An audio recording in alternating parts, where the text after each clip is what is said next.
చూపించండి ఒకసారి. ఎస్, మనమంతా ఎట్లుంటాం? స్ట్రాంగ్ ఉంటాం. ఓకే. రెండోది, ఆటలు ఆడేవాళ్ళు యాక్టివ్గా ఉంటారా, లేజీగా ఉంటారా? యాక్టివ్గా ఉంటారు కదా. లేజీ అంటే యాక్టివ్ అంటే మంచి అట్లా యాక్టివ్ ఉంటుంది. రైట్. ఆటలు ఆడే వాళ్ళకి హ్యాపీగా ఉంటారా లేకపోతే ఏడ్చుకుంటుంటారా? హ్యాపీగా ఉంటారు కదా. ఈ మూడు ఎప్పుడైతే ఉంటాయో మనిషి చాలా ఆరోగ్యంగా హెల్దీగా ఉంటాడు. ఆటలు ఆడే వాళ్ళు ఎట్లుంటారు?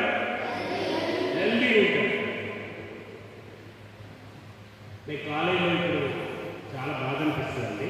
నేను సికేఎం కాలేజ్ చూడండి, 76 నుంచి 79 దాకా మా గ్రౌండ్ ఎక్కడ గడ్డి మొలవలే.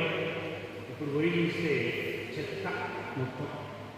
అసలు ఆడే పిల్లలే లేరు, ఆడపిల్లలు లేరు, మగ పిల్లలు లేరు. అప్పుడు మేము ఆడాలి అంటే గ్రౌండ్లో ప్లేస్ దొరకపోయేది. ఇప్పుడు ఆడే అసలు ఆడే మనిషిగా ఉంటుంది. కానీ మీరు స్పెషల్ పెట్టాలి. ఎందుకంటే ఈ రోజుల్లో కూడా మీరు ఆటలు ప్రేమిస్తున్నారు అంటే యు ఆర్ రియల్లీ స్పెషల్. చాలామంది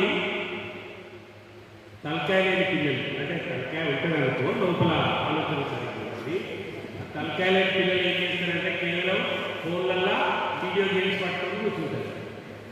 వాళ్ళు ఏం పిల్లలు?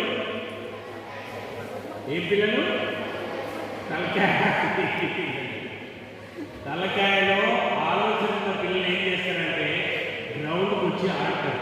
ఇప్పుడు చెప్పండి, మనమంతా తలకాయ ఉన్న పిల్లలమా లేని పిల్లలమా? ఉన్న పిల్లలమా? అందుకని మనం గ్రౌండ్కి వచ్చి ఆడతాం. తలకాయ లేని పిల్లలు వీడియో గేమ్ ఆడితే ఏమైతే తెలుసా? ముందు మెడల్ వస్తాయి, తర్వాత బ్రెయిన్లో న్యూరాన్స్ అంటారు, అంటే బ్రెయిన్ సెల్స్ చచ్చిపోతాయి. రీసెర్చ్ చెప్పిన విషయం చెప్తుంది. తర్వాత వీపు నొప్పి వస్తుంది, తర్వాత ఒబేసిటీ వస్తుంది, లడ్డు బజ్జీలు అవుతుంది. ఓకే. తర్వాత చదువు మీద ఇంట్రెస్ట్ ఉండదు, రాత్రి నిద్ర పట్టదు, అన్నం తింటే వాళ్ళకి జీర్ణం రాదు, ఇన్ని ప్రాబ్లమ్స్ వస్తాయి. ఆటలాడితే ఏమైతే తెలుసా?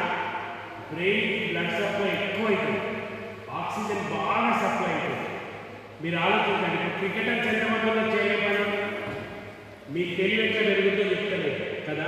పుట్టే హ్యాండ్ మీరు బౌలర్ అనుకో,